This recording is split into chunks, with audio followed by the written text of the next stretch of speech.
Dragon Ball Legends is quickly approaching its 5th year anniversary, and throughout the entire lifespan of the game, we've seen a ton of changes happen, from the removal of the block mechanic all the way to one of the more recent changes being Quick Dash and Quick Attack. But not every change was a good thing, so it made me want to ask the Legends community this question on Twitter. So I asked, Dragon Ball Legends community, talk to me. With the various changes Dragon Ball Legends has experienced throughout the years, and the game quickly approaching its 5th anniversary, what are some changes you would like to see implemented into the game? Will use this for a video. I emphasized on will because I do believe that this is a very important topic to talk about, and obviously I want to see Legends thrive for the foreseeable future. So today we're going to see all the responses because I'm honestly very interested to see what you guys had to say. My boy Goresh, always the GOAT, bruh, always the GOAT.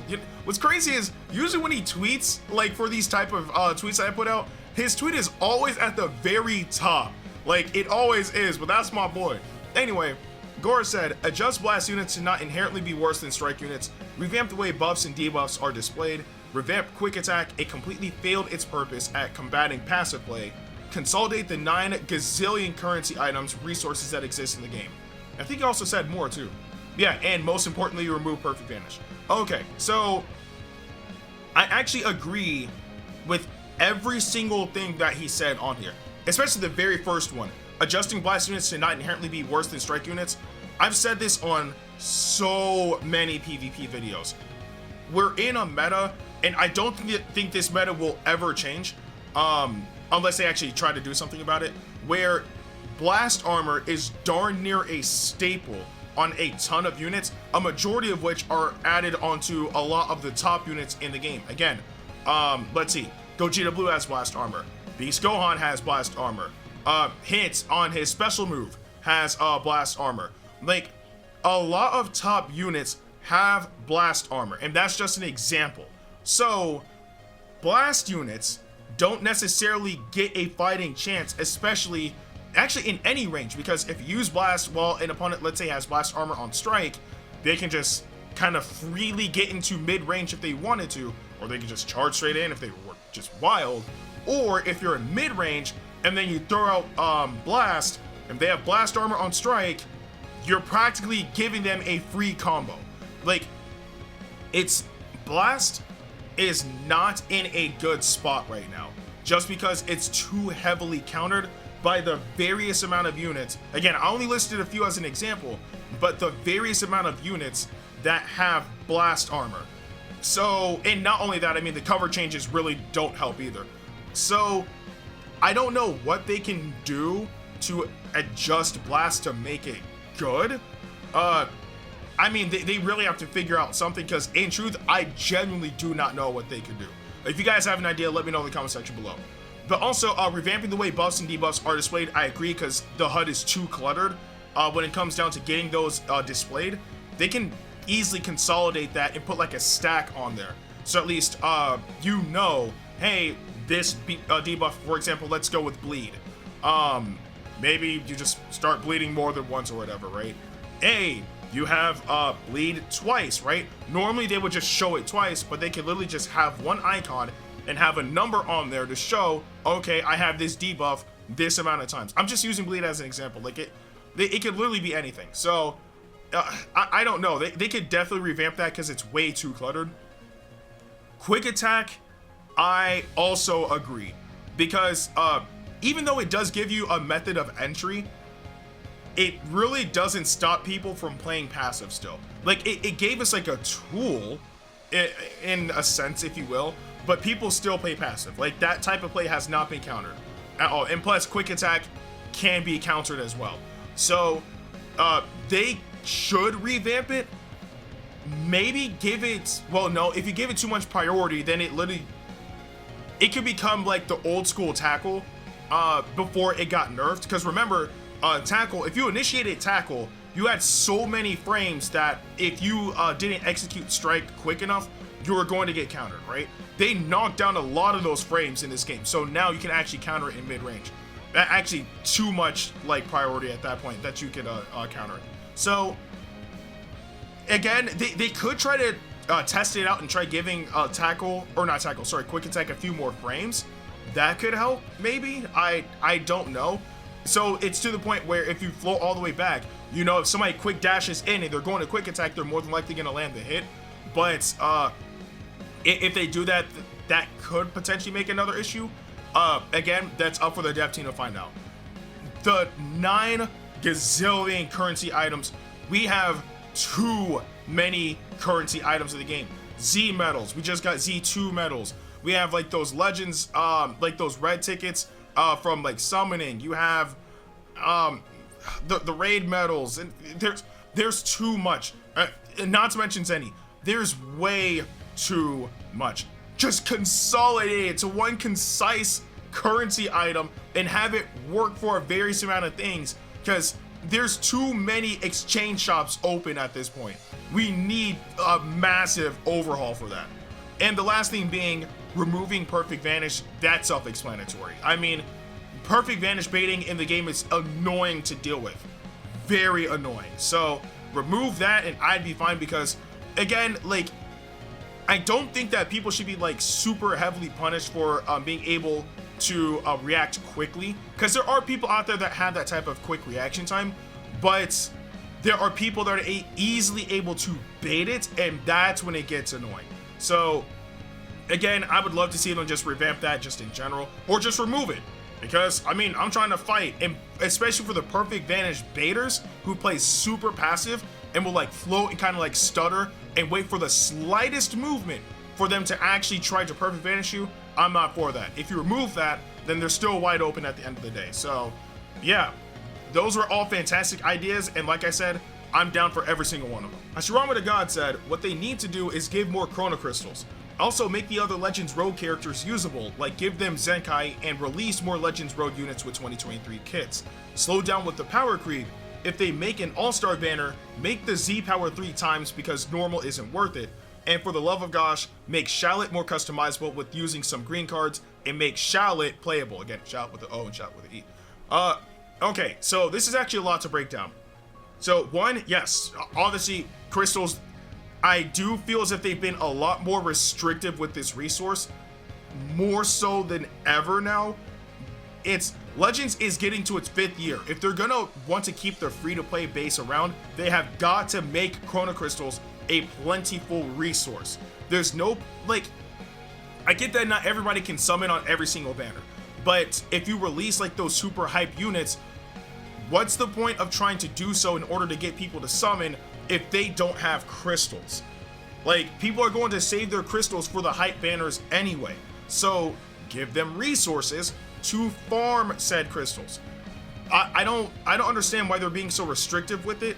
Like, I mean, maybe they want people to buy crystals, which in a business sense, I understand, because of course they are a business, they're trying to earn money.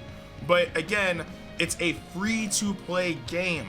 You need to make sure that you keep your free-to-play audience in tune with the game. One method of doing so is giving them access to free-to-play crystals, a solid amount as well, so they can actually summon on these banners. Now, for Legends Road, I'm gonna keep it a stack with you.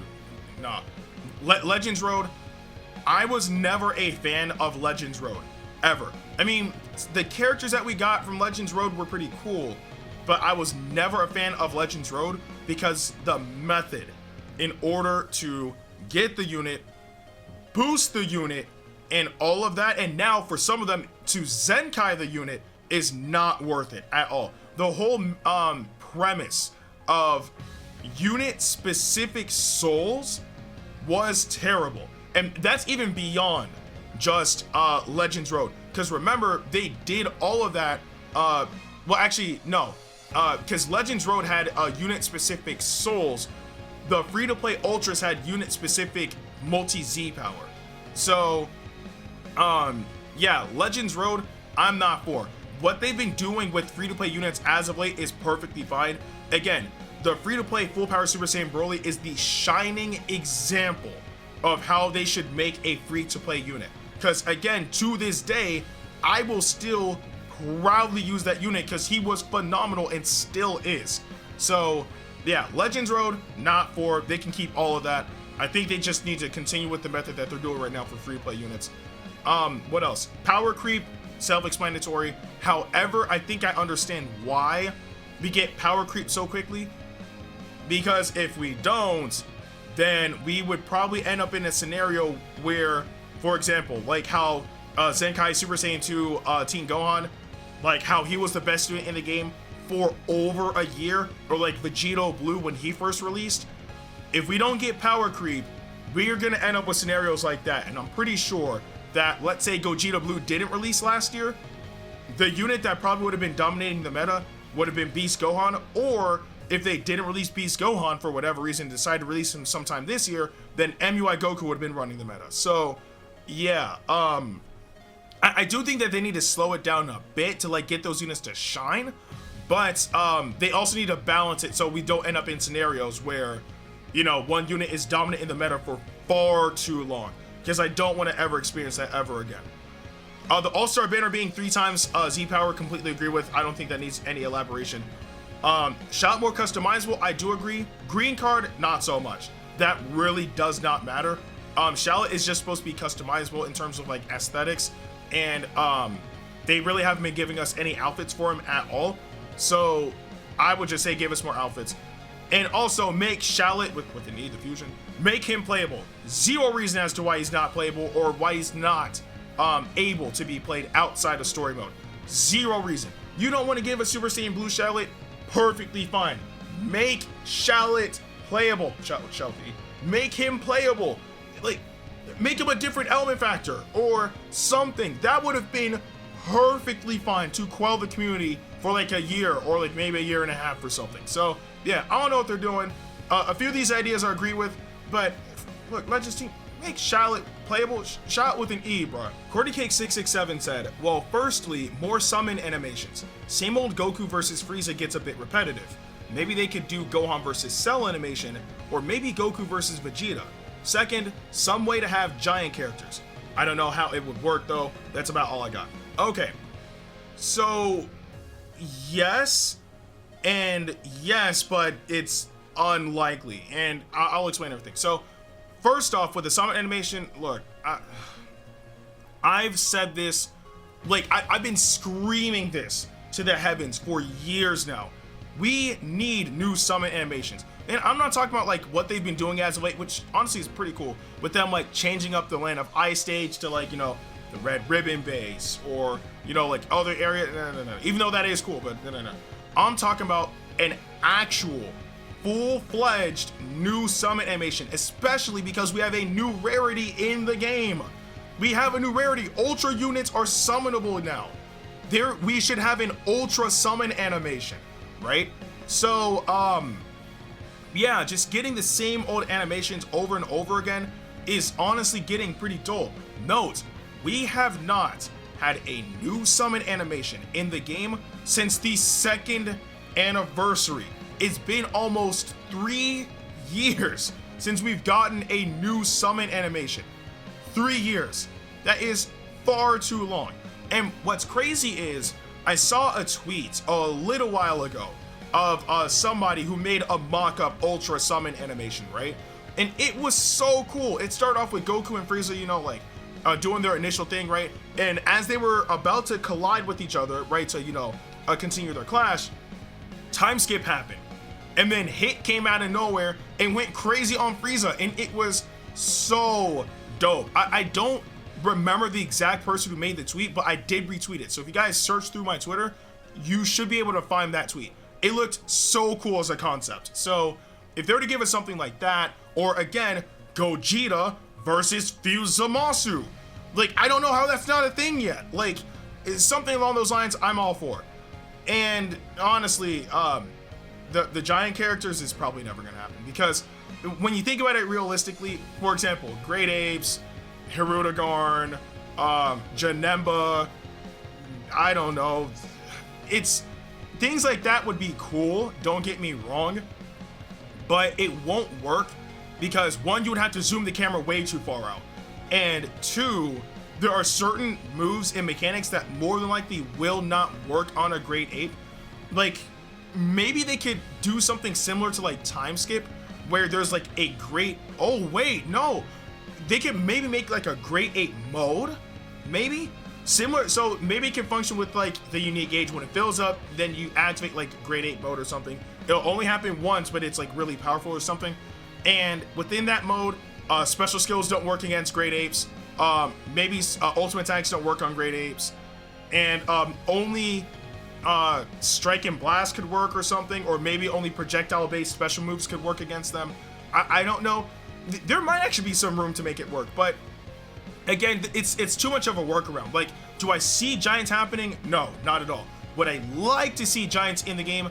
Absolutely. But again, there's just too much for them to work around. So only time will tell. If they really want to make giants work, they'll make it work. My boy Jordyn, look, y'all don't understand, bro. This is my homie right here. This is the GOAT. But Jordyn said, game needs to introduce new ways to enjoy it. I'm not going to speak on PvE. Separate PvP modes like pick system, you and opponent go back and forth between banning using units. 3v3 like fighters, 3 friends go into PvP. Randomizer, game randomly picks for your team. And I know he had a bit more. Yeah. The game goes out its way to show how it's a fighting game that isn't meant to be taken seriously. If that's the case, then give us some not serious PvP modes alongside what we got. I think these would be pretty fun. Spitting facts. Spitting absolute facts. And I've been screaming this to the heavens because a lot of people take this game way too seriously. This game is very clearly designed to not be taken that competitively. Like, does it have a competitive aspect? Yes.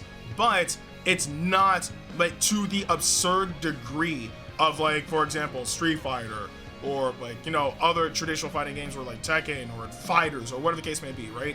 So like at the end of the day, it's a mobile game. So if they wanted to add some extra modes, I'm all down for it. And a lot of these modes would actually translate very well into Legends. For example, a pick system would actually be pretty dope, where you actually go back and forth, where, you know, you kind of pick you know, units and whatnot, and you ban certain units. Actually, I think the Dragon Ball Games Battle Hour is doing something similar to this, where they have a pool of characters that you pick from, and you actually select your character, and you restrict your opponent from picking certain characters. So something similar to that would actually be kind of cool. What else? 3v3 would also be pretty dope. Although that would be kind of chaos. Like, in theory, I'm completely down for it, and it sounds good. The issue is we got a lot of people online who have terrible internet like stability. So I would love to see it happen. I think it would be very, very unique, super chaotic, and lots of fun, especially for content. But they would have to really find a way to stabilize that while you play online with others. But I do think that would be a fantastic mode, and I'm telling you, the content, like, everybody will be able to make with that, unbelievable. Unbelievable. And also a randomizer. I would actually love to see that happen too, because again, like, it's a mobile game. You don't have to take it super seriously. So just having a fun mode that is strictly just casual, like randomizer, would be insane. And again, a mode like that would also be great for content. So these are all fantastic ideas that have been used in various different games and have all been widely successful. So adding all of this into Legends would be incredible. Pichubot1 said, Rising Rush needs to be removed, not changed, removed. So many problems with that mechanic that it would be better if it did not exist. At the very least, a game mode that removed Rush. Okay, now, do I believe Rising Rush needs to be removed? Absolutely not. 100% does not need to be removed. Its core implementation in the game is for it to be the comeback mechanic. So at its core, it serves its purpose. Do I believe it needs to be removed? No. Do I believe it needs to be changed? Yes. And what I mean by that is not necessarily like the mechanic itself, but it needs a restriction, a heavy restriction. And you can tell that the dev team is finding ways to try to mitigate people from getting Rising Rush, but at the same time, it's it's more so one-sided in certain scenarios. Like, for example, let's say that you're running androids, right? A lot of those units have the means of knocking down Dragon Balls, which can prevent Rising Rush. But then what about them? Let's say they're up against a team that doesn't have the ability to knock down Dragon Balls. Well, then androids is going to be the only ones getting Rising Rush. You see where the imbalance comes in? So, yeah, I do believe that Rising Rush should stay, but it's like a few things need to happen.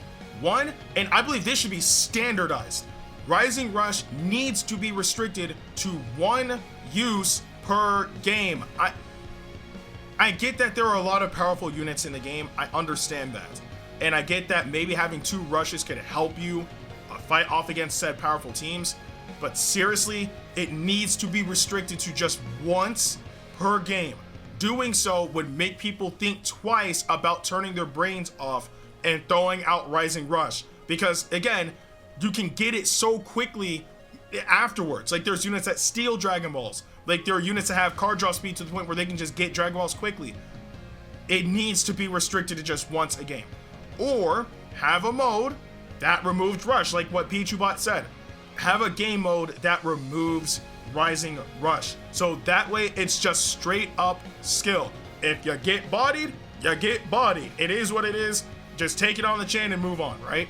So again, like, there's a lot of things that they can change about the mechanic, but straight up removing the mechanic out of existence, I don't think is a good idea, because it is serving its intended purpose, but it really needs to get balanced. I really hope I don't butcher your name, but is it Nahum Dyer?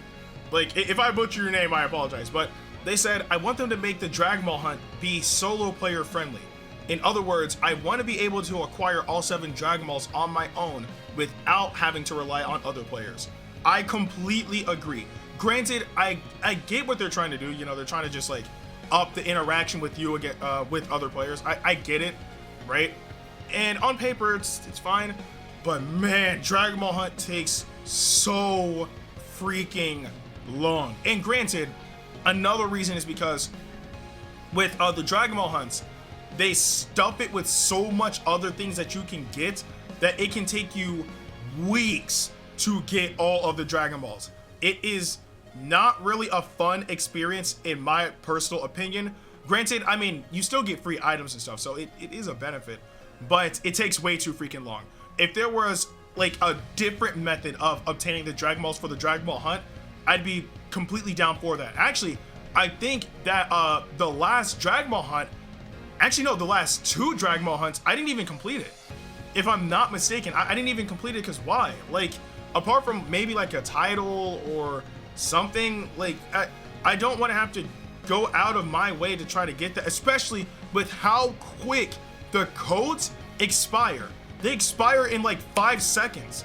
Like, it's not worth the stress at all. So again, I do think it's a nice inclusion to the game, because it's a way for you to like get free resources and all that good stuff, but they should make a way for you to acquire the Dragon Balls solo, like completely independent from having to share your code to everybody.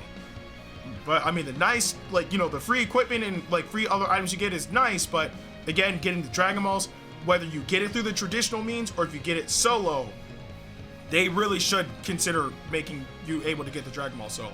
Keithan McDaniel said, set limitations in matchmaking, meaning if you don't want, I guess they meant don't want to, oh goodness.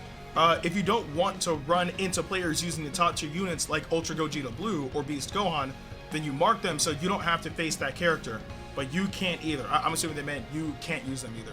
And a rollback netcode like fighters. Okay, how can I break this down? So with the whole setting limitations to prevent you from fighting specific units, but you can't use them either, I don't see happening unless they set it to like a completely casual mode. So, for example, there's no way a limitation like this would ever come to rating match. Zero way in the world, because rating match is their ranking system, and people are going to use whoever they want to use to get to the top, which is the entire premise of said mode. So that's never going to happen, or at least for rating match. If they were to implement something like this, the only way you could ever make this work is in a casual mode. And the only 2 casual PvP modes we have are, actually no, because we can't even consider treasure battle casual mode, because you're able to earn RP in there. So the only PvP mode this would work in would be training battle. So if they did that, then sure, I'm for that. But if you're expecting that to happen in rating match, never going to happen, ever. And also, rollback netcode is actually impossible. And the reason being is because Legends doesn't have a server. Legends connectivity concerning its online features is peer-to-peer. So because of that, it's strictly based off of your connection and your opponent's connection. That's it. So if you're experiencing lag, it's either your opponent's connection sucks or your connection sucks. So again, getting rollback netcode is not possible unless they change their entire online infrastructure, and I highly doubt, and that's an understatement, that will ever happen. So granted, I mean, if there was a server-based system, then I honestly think our online experience would be much better than it is now, because the servers would like handle all of like the load of like congestion and like stability and all that stuff. But yeah, since it's peer-to-peer, it's not possible. So quite literally, either the opponent needs to get a better internet connection or you do. Titan DBL said, I want to see battle damage and the taunt button come to PvP. Also, different outfits for characters like how Budokai had leather jacket Goku. I feel the 5Ks, I'm guessing they meant Z2 medals. Z2 medals for an alternate color of their regular outfit isn't really worth it too much. Okay, I agree to an extent, a very small extent. So one, do I think 5K Z2 medals for an alternate color for the character is worth it? Yes, because literally everybody was begging to use the alternate outfits. I think that's a fair trade. Two, battle damage would be pretty dope. Although there are certain characters who are already built with their battle damage, so I don't really know what else they could do there. And a taunt button, I don't think that's a good idea. Because one, it serves zero purpose. It serves zero purpose. And also, if they give it an actual functionality type thing, then I don't think that will turn out well. Like, for example, right? In the Budokai series, when you taunted the opponent, you knocked down their ki. So imagine having something, again, this is made by the same, like, it's made by Dimps, who is, you know, Dimps worked on the original games, like the original Budokai games, right? They also made, you know, the Xenoverse series and all that stuff. So again, imagine if they were to add a taunt button into Legends, right? And they actually gave it some sort of function, whether it's removing or knocking down ki or knocking down stamina, like your Vanish gauge, that is going to turn to an all-out nightmare. Like, I don't think this is the game that has any reason to add the taunt function at all. Like, it would be a horrible inclusion. Now, the other outfits, that on the other hand, hey, look, bro, I would go crazy. Look, charge me 10,000 Z2 medals. You give me like this outfit for Goku, or like like Badman Vegeta as an outfit, or like even like Teen Gohan in like his more like traditional like clothes, like, you know, like the white top with like, you know what I'm saying? Like, if they were to give us like that type of thing for like alternate outfits, I'm completely all down for. The problem is, not every character in Legends or in Dragon Ball just in general has that type of thing. Prime example of that would be Hit, maybe Jiren, you know, other characters of the sort. So, but I do think it would be cool for characters who do have different outfits that they've worn throughout the series, have the ability to actually wear them in Legends. That would be pretty cool. But that's also the point, or one of the reasons of why Shallot exists. But I'm not even going to dive into that because we already know what's wrong with Shallot as of this moment in time. So again, really cool idea, some of which I don't agree with, but the completely different outfits, bro, give me all of that. I would love to start rocking all of those. Kinetic Art said, I'd like to see them increase the login bonus rewards. We've had pretty much the same items throughout the game's lifespan. Like, could they at least raise the Chrono Crystals from 10 to 50? And of course they put out, you know, a picture of the current one, being the Happy Weekend Ultra Personal Login Bonus. But I completely agree. Like, Again, we're coming close to the 5th anniversary of the game, and we're still getting like bare bones things, like 25 of like the energy recovery thing, like 1 sparking metal, 2 slot removers, like 10 crystals. 10 really? And I think the worst of them all is we're still getting master pack 1, 2, and 3 tickets. What purpose does that serve at all at this point? I mean, yes, a few of them are Zenkai units, sure, but a lot of those units are beyond outdated. I don't understand why they won't update this. I mean, I do agree, at least 50 crystals at this point. Again, the game is going on its 5th year. I think the Zenny amount is okay, that's whatever. The skip ticket amount, that's also okay. Everything else can easily be changed. Like, this is not a good incentive of logging in at all. Like, the only reason I do, the login bonus is because you literally can't access the game, like the main menu of the game, until you get past this screen. So I just pick some random stuff and I go about my day. But they really need to revamp it to the point where I would actually feel incentivized to log in and try to pick these rewards, because 10 crystals is worthless. Like, that's not even enough for a daily, because dailies are 20 crystals. Like, better yet, bare minimum 20. That would be a step in the right direction. But yeah, they could easily revamp all this, because this is a very poor incentive of logging in, like, completely. And honestly, a lot of people are saying the exact same thing, whether it's, adding more crystals into PvE events, removing Rising Rush from PvP, or things of the sort, which, again, I'm really glad that you guys are making your voices heard, because again, I do believe it's very important for the community to come together to voice our concerns of the game in hopes of some sort of improvement or change to happen. So again, I want to thank each and every single one of you guys that took the time to actually, give your responses. And of course, if you guys didn't see the tweet, which again, you should follow me on Twitter at NdukaubaYT, I want to ask you guys on YouTube, what are some changes you would like to see come to Dragon Ball Legends for the overall betterment of the game? Again, let me know in the comment section below. But with that being said, I'm Ndukauba, like, share, and subscribe, and I'll see you guys in the next video.